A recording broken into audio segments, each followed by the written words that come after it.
is going on, B2B fans? I need to minimize this because this is our first time that we are doing a stream. So we're changing things up to improve our distribution, get ourselves out there a little bit better. Ashley, I hope you're pretty pumped about this too. Yeah, of course. But what we're doing is we are going to be streaming on twitch.tv. So it's going to be kind of like a virtual book club a little bit. And what we're going to be doing is offering subscriptions to, one, get the books that we'll be reading on a regular basis. So that way you have the books, you're always having the books before time. So that way you can kind of read along with us. But also we're going to try to put together some cool little packages, get people involved. And we're going to be starting to donate 100% of our profits to, what was the charity? Reid? Room to Read. Room to Read. So we are going to be sponsoring and hopefully writing some fat daddy checks for Room to Read. So anytime you, get a book through any of our affiliate links, whether you're watching this on YouTube, on Twitch, wherever you're watching this, all those proceeds, they go to cover just a little bit of the cost that comes in from this. Right now, it's all powered by Home Digital Marketing, which is a company we work at, but we would love for you guys to get involved so that way we can start donating to charity and just kind of get ourselves, give back a little bit.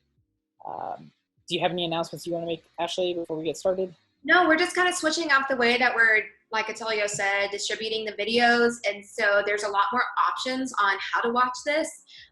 We'll have a more clipped and edited version posted on our YouTube channel, Between Two Bookshelves, as well as we'll repost it on our Facebook, the edited version where it's all nice and pretty for you guys. So if you prefer that, keep out on the look for those because those will be coming your way. And then just really exciting that we're getting to donate to Room to Read. And if you guys want to check them out, it's roomtoread.org and you can see what they're all about. And we're excited to kind of take this to the next step beyond just being a book review. We're going to hopefully expand it. So this is step one. So we're excited about that. Yeah, and we doubled the amount of books that we're going to be reading per month. That too. So, yeah. Which, I'm super excited about. And actually the book that we're going to be reviewing today, which is Blitzscaling, talks about having, being ahead of the curve. And I mean, this is a monster, a mammoth of a book. I mean, I think on audio, it's a 9-hour audio. That's what I did. It took a long time. Yeah. And so I guess we can just get right into it with a little bit of a synopsis. I don't know if you wanted to touch on anything. So it's Blitzscaling by Reid, Hoffman, and Chris Ye. And it's the lightning fast path to building massively valuable companies. And so that's exactly what it is. It's a perfect description. It talks a lot about fast growing companies, how they did it, how they stayed ahead of the curve, like Attilio mentioned, some good pointers for things on that. And just the big overall theme was being uncomfortable with doing things that aren't perfect and uncomfortable with launching before things are ready. I remember one of the main things he was talking about towards the end was, not wanting to launch LinkedIn and not wanting to be embarrassed about the first like beta or the first version of it. And so if they would have waited that long, anyway, so it's about blitzscaling, scaling quickly, and becoming kind of a market breaker. So. Yeah, this was literally like a mammoth of a book. This was like a narration of like so many companies. Some of the more modern companies. I mean, if you know the guys that are involved with this book, I mean, these guys have been involved with like LinkedIn, PayPal. Just enormous companies that blew up, and they bring in like kind of history lessons, right? So they kind of brought in like what did Uber do? What did eBay do? What did Netscape do that failed? And why did Google take over? And why did this happen? And what? So tons of history, tons of like logical ways that execution has to go. I mean, my girlfriend has an MBA and I asked her if she read this book because this literally was like an MBA to me. This was like so much business acumen. Yeah. And it's almost, it's really unique, and it kind of shifted my perspective on how I thought of business in general. and like different businesses at different sizes. So it did, you know, it was a beast of a book. It's definitely a very business savvy book. So if you're interested in business, this is for you. Like business small or business large or business like business anywhere business. So they talk about the rough and rowdy and the regimented. Well, cool. That's kind of a brief synopsis, I guess. So let's go ahead and jump into our grading scale. Up first, we have readability. Attilio, how did you feel about the readability of this mammoth of a book that you were calling it?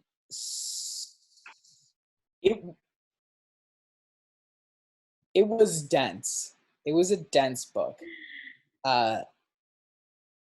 If you're not familiar with like market cap, evaluations, pivoting, like a lot of startup language. If you're not familiar with startup language, I think you'd be very confused.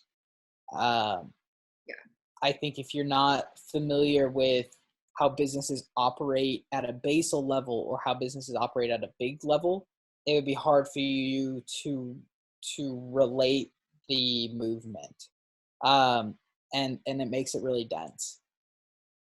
For readability, I'm going to give it a low score at like a 0.75. Nice. That's actually what I've written down too. I would have to agree. As somebody who is not a reader, this kind of took me back to my college days where it's just information. Basically, the history lessons Attilio was talking about, case study. And for me, I mean, I focused in entrepreneurship in college, and so a lot of these words that they use, the vocabulary, I understood, but kind of like what Attilio is saying, if you are just starting out or you're just picking up a book to read to better yourself, this might be a little bit hard to interpret if you're not savvy with the lingo that they're using. And then also it's just a long book. It's kind of dry, and just because they're putting so many facts and so much information out there, in my opinion. So I think, and we'll get to this later, it's super, super valuable and jam-packed, amazing stuff, but it's hard to read for sure. Like if don't read this book before you're trying to go to bed or because you might fall asleep. But so my score is a 0.75 for this as well, out of 2. This is like literally a Bible. Like literally, like I could see because there's so much actionable stuff. There's so many like history lessons. There's so like I could see myself like putting sticky notes in the book, like go back to this, recheck this, look at this, and see, like literally that's how I could see myself doing. It's less readable and more of like literally like an action guide or something. Yeah, for sure. So I think too, because we increased our frequency of books, it shortened the length of time we had to read the book, which made it a little bit less enjoyable for me, but that's personal preference. And so I think that played into my score as well, because I was like having to read all of this information, and I know for a fact I wasn't able to take it all in for what it's worth. So I'm gonna definitely have to revisit. Yeah, I you know, part of me likes doing it at a higher frequency like this, because realistically, I think you should be able to pick something up and finish it, right? And this is not a book that you can pick up and finish. I think this is a book that you have to like go back and like go back and go back and go back and go back. It's actually not, I don't know if it's necessarily a series, because this book can be read on its own, but it has 2 books prior that are on similar things that he mentioned, because I did the audiobook. And so when he was reading the audiobook, he threw out that he's done 2 other books about similar things. So I don't have the titles on me, but we'll put it in the description. Sweet. So we have Relevance up next. Do you want to go first? You said Relevant? Yeah. hyper relevant to business growth, and today's business. Most of the businesses that they used to kind of explain and build up the repertoire for everything, I mean, were founded in the last, they were founded like either in the dot-com boom, right before the dot-com boom, or after the dot-com boom. They brought up a few that were like founded in maybe like 08, 2010. So most of this is like, think post 1990 to today in 2020 when we're doing this review. So hyper relevant for today. Anybody who is outside of this sphere, it wouldn't be very relevant to. So like, this isn't like a motivational book or a self-help where it could be like, it's relevant to anybody. I feel like this is more relevant to a business person, a manager, an executive, a person who's just starting a startup or hasn't started a startup yet and needs kind of like that guide. So there's like specific markets that this would really appeal to, which is why I'm going to score it a 1.9, I'll say, because of how relevant. Yeah, because just skimping on the 2, because I, like, for example, I couldn't see my brother reading this at all and enjoying it. Or I couldn't see the business owner that wants to run a business for their job as this being relevant to. So like, even in the business world, I still think there's caveats. And so I just kind of gave it a little bit of that exclusion there. So 1.9, which I'm about to make my scoring system really difficult on myself here. I'm going to pull up. Math's not going to be easy. So for me, I agree with a lot of what you said. I think this is definitely for more of an exit strategist entrepreneur. Someone's churning through stuff, blitzscaling, being important, wanting to get up there quickly, and then see what's next. Like this, the author is talking about Friendster, and he started Friendster and then PayPal, and was a part of the growth and the birth of it, but not the sole person, obviously. And then LinkedIn. And so just so many things, a serial entrepreneur mindset.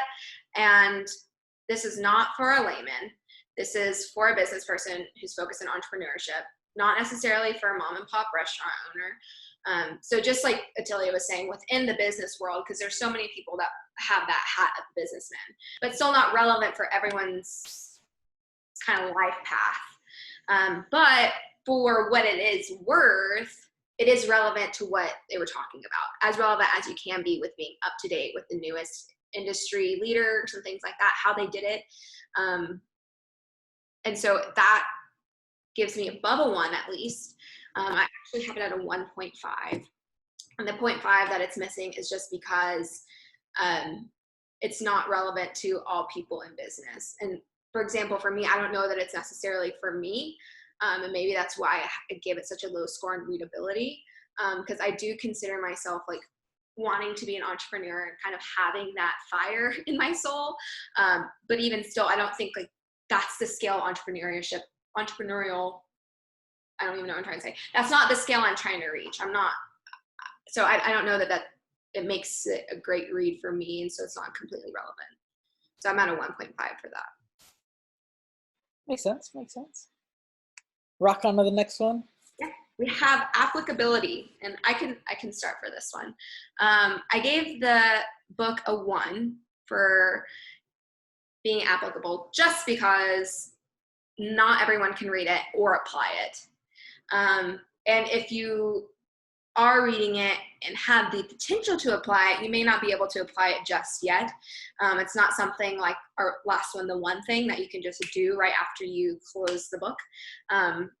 It takes a little bit more planning, and it takes you being in the right spot in your life to have something to blitzscale. You have to have that idea. You have to have a small foundation, or at least a glimpse of an idea of a foundation. And so for that reason, I gave it a 1. It's just not applicable all around. I think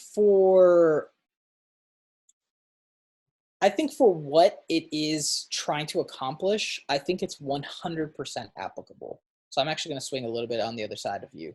I think if you are a startup company or an innovative entrepreneur or a, you know, maybe a tribe-sized business that's looking to grow to like a city-sized business, you know, if you want, like, I think that this is 100% applicable, and I think it shows you the distribution tactics. I think it tells you, you know, techniques and methods to get to where you want to go. I think that this tells, like, literally this talks about how to manage your human resources, how to handle, you know, issues with infrastructure, on production, on what things to focus on at what point in time. So I'm actually giving it a 2 for applicability. Cool. And maybe I'm a little ignorant because I don't own a 20,000 person company that I can super relate to and know if this is hyper applicable. But as a small business owner who has grown a small team and has grown a small team a couple times in my past, and I am looking to grow another small team, I can see how it's applicable, and I can understand how even some of the advice that we get is geared for a startup rather than just like a business growing at fast speed rather than growing at the blitz speed. And so it kind of made me think, it made me critically think about the advice that I've been given in the past. And it made me critically think about how to apply this in the goals that I have for my organizations, you know, across the board, and what it would take to get there. So I think I just thought it was immensely applicable. I thought it was very usable. It is a little bit, maybe definitely not an everyman's application, but I think for the person that it's trying to talk to, I think it's hyper applicable. I think that's fair. So after applicability, we have value versus expectation. And for me, this book was immensely valuable, even though it's not my favorite read. And I think that's why my score for applicability was so low. I'm just a little bit biased. It's just, I don't think I'm their target audience. But the value that it holds and the information that I got from the book, I would not undo for sure. Like, I think that I gained a lot of knowledge from it and a lot of like, just good things to know. Cause like in this business, in the business of creating business and opportunities, it's so good to have those facts and those lessons learned from the big dogs in your pocket. And so for me, I didn't have a whole lot of expectation. I actually picked this book off of an Audible business list. And so it was just kind of the wild card. So I didn't actually hear a whole lot about it, but for me, I'm going to give it a 2 out of 2 because I think it was very, very valuable. Even for somebody who it's not for, maybe you can apply it right now, but it's definitely valuable for you just to know and to hold on to. So I give it a 2. I can appreciate that. Yeah, I didn't have really any expectations other than seeing like the foreword that was written and like all of the credentials that sort of went into it. So there's just like a ton of credentials. Yeah. I mean, these guys are like, the guys who wrote this are literally like masters. Like they know the people that if you were able to get into your business at the right time would be everything, you know, like they're the guys that can turn, they're the guys that could have taken MySpace and MySpace could have been Facebook if they were, you know, like these are those guys. So, but that being said, I didn't have much expectation, and it did provide quite a bit of value to me as far as, obviously I know about some of the information from like the history of these organizations like Facebook or, you know, I know the history with PayPal, and I know, you know, I know some of those things. The guys are friends with like Elon Musk, so they bring in like the supply chain issues that Tesla was having and how they overcame that stuff. And so, I was familiar with some of that stuff, and I'm familiar a lot with the advice that they provided, actually, because a lot of people quote this advice, and I feel like everybody tries to like scale, right? I feel like if you ask anybody like, what's their primary goal, or at least like a lot of the people that I talk to a lot, most of the time they hyper overuse the word scale. And I don't think they understand scale versus scale. And I think this book clarifies like really what an aggressive growth strategy is and what it means to have an aggressive growth strategy. I'm going to give it a 1.89. That's pretty good. I'm giving some unorthodox numbers. I think I need to be a little more specific, more granular with my with my feelings on them. But yeah, because it is valuable. It does have some pieces that are kind of like, okay, yeah, I've heard that before, or yeah, I know that. I understand that. If you have a network marketing strategy that you can achieve virality, like there's a lot of things that like I just already understood, or already had a working knowledge for. So I felt like I could have zoned out a lot, not a lot, but I could have zoned out and still retain some of the important nuggets from it. Yeah, cool. Well, value is a pretty high score, so if you're picking a book based on value, this is a great one because there's so much information jam-packed into it. I think to touch on it one more time, there's just so many power players mentioned in this book. Like if you are aspiring to be somebody big, a household name, like this book will get you pumped. And I think that's a good segue for our last category of the butterfly effect. What do you think on that? I am super pumped to apply the stuff. Part of me doesn't know where to start. Part of me wants to apply all of it at once, and I know I can't because the book literally told me not to. Part of it, so like I'm kind of like all over the place with the butterfly effect. With how eager I am to apply some of this. I mentioned it before. This is like literally a Bible. Like my goal for maybe I have this goal, this Blitzscaling goal for an organization that I create later, maybe in 5 or 10 years. Yeah. Right now, I can't. That's not part of my vision right now. Like the Blitz scale. And part of me really likes that he pre-framed the risk and the dangers involved with blitzscaling. And so this is like hyper kudos to the author because they like pre-frame and they help you understand like this is what blitzscaling is and this is how you do it, which is really awesome, which is what made it a really good book. No one else wants to risk. You said, this is how you do it, and there's so much risk. And I was saying, yeah, and it's successfully blitzscaled because no one else wants to risk that much. Yeah, a lot of the time, it just takes, it's just too much to blitzscale, like these people become household names and these people they put in high risk, but they also get out high reward, right? And I think that's how it always is. And that's why a lot of the times when you own the asset or you buy the business, you're taking on all that risk. I mean, look at like Yahoo, right? They've invested like billions into purchasing things. And like Yahoo bought AOL, I think was one of the examples in the book, for like $1 billion or something. It was like an absorbent amount of money. And then AOL crashed and then Yahoo had to absorb that cost, right?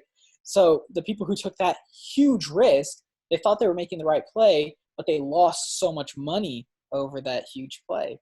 And so just like just about everything else here in Blitzscaling. And so butterfly effect, to kind of run that back, I'm not eager to apply it, I guess. It makes me happy that there's a guide out there to explain steps. I could see myself using the information in the Blitzscaling book and kind of dilute it a little bit to be more of like a fast scaling, and use it for the company, or for my companies. So I could see that. So for butterfly effect, I'm gonna give it a 0.75. Okay. So for butterfly effect for me, I think that there are a lot of good tidbits of information for people who are more risk averse, and like blitzscaling is just not in the cards for them. Like blitzscaling is probably just not in the cards for me. I can never foresee myself risking that much on something that I hold so dear. So I don't think that it's for me, but it did excite me that people are doing this and like it works, and there's so much information, like Attilio was saying, that can be diluted and applied to my own goals and my own ideas and future. And so that did kind of get me pumped and excited. And just hearing about success, if success doesn't like make you want to be successful, if like digesting that, then I don't know who you are. But so for me, that was just encouraging too. Like, so I think for me, it kind of lies in the middle. I'm not like as pumped as some of the other books that we've read, because those are just, I think my applicability and butterfly score are directly correlated. Just because if it's not super applicable for me, it doesn't get me as excited. And so for me, my butterfly effect is a 1, which is the same score as my applicability score. So that makes sense though. That's a good way, like good correlation. Maybe there's like an algorithm to it. Yeah. Applicability becomes a 1.5, butterfly effect becomes 2 or something. Yeah. But okay, pretty solid. So my final score then was 7.29. That's still pretty good. I think the first book we read, Unfuck Yourself, you gave like a 6 something. So pretty good. What was your final score on it? My final score was a 6.25. 6.25. Interesting. And I think that it just comes down to just simply like the framework and how much information there was. It was kind of like a 30,000 foot view a little bit, but it did go into like literally everything, I think. I don't think there was like a stone unturned. I think part of maybe my valuation of the book was my unknowing of what was to come within the book. So like if I knew what kind of information and how dense this book was going to be, I think I probably would have approached the book differently and maybe had a better feeling of it afterwards, just because I kind of jumped in all the way. And so like you were saying, it's like a Bible, it needs to be taken in slowly and piece by piece. So I think that having an expectation after watching this video, guys, and if you haven't read it yet, this should hopefully be helpful as kind of your strategy for reading this book and digesting the information. Because not all books need to have a strategy when you're reading it, but I feel like this one does. But anyway, that's where I stand. I'm a 6.25. Sweet. I like it. So what else do we have? What's our next book? So our second book for this month, this is our first month with 2 books within the 30 days or the 31 days. And up next, we have Think and Grow Rich by Napoleon Hill, which is kind of the opposite as far as timeline goes for the book, whereas Blitzscaling was super, super relevant and like within the last 10 years. Think and Grow Rich was back in the 30s, late 30s, early 40s. So it's kind of a tried and true book. It comes highly recommended, and I'm actually surprised I have not read it yet. But I'm very much looking forward to it. Yeah, that's going to be a pretty beast of a book. And we'll also get, there's a couple kinks that we're probably going to be working out. We're going to start going on like Facebook Live, and we'll start putting together events for all of these things. So this is going to start coming together a little bit better as like more of a formation and more of like an actual, I guess, think of it more of like a good situation that we have here that has like, you know, everything that we need in place to make this production really good for you guys. So we'll be putting together events on Facebook. We're going to finish up our streams here on Twitch. I'll make sure that we have all of our subscriptions set here for our Twitch TV as well. So hopefully by the time you guys see this, you'll also be able to subscribe to the channel. And again, that's going to be helpful for Room to Read. And so we're going to be donating all of our stuff there. And then you'll also be able to read along with us and, you know, have an aggressive education strategy. Something that was really cool that came up in this book was, you know, there's really 3 things that you need to do. And one of those things is that you need to be smarter. Like, you need to be educated and smarter than the curve that you want to grow. Because if you don't have the information, or if you don't have that, you know, if you aren't able to amplify yourself, or if you aren't able to delegate yourself, you'll never be able to scale. And so one of those, you know, that was one of the things that stuck with me. And I was like, oh, that's awesome, because we're actually learning right now. And they brought up, you know, stand on the shoulders of giants, which is, you know, if you're reading a book, you're standing on the shoulders of giants. You're getting mentorship from some of these great people. Or actually find mentors, you know. And so to expedite the process, we're reading. And so I think that that's like one of the ultimate objectives for Between Two Bookshelves too, is to, you know, help improve everyone that's running along with this ride with us. So. And Attilio and I may not be mentors just quite yet. Well, Attilio more so is probably one than I, but we do give some great accountability. And that's another thing that we really wanted to do, because learning and absorbing all of this new knowledge can be a daunting task, but we hope that you guys are learning alongside us, and we can be a little bit of motivation for you to take advantage of this time staying at home, and just really take advantage of having extra time, if you do have extra time, and taking it into the learning world, I guess. So hopefully you guys are tuning in with us. And it's actually funny the way it turned out, since we not skipped, but we didn't add 3 extra books for January, February, and March. It ended up coming out to 21 books for this year. And so 21 books by 2021, I think that's a pretty good little thing I got going there. So we hope that you guys join us in that journey, and we have lots of awesome stuff to come. Sweet. Thank you so much, everybody, and we're looking forward to seeing you next time.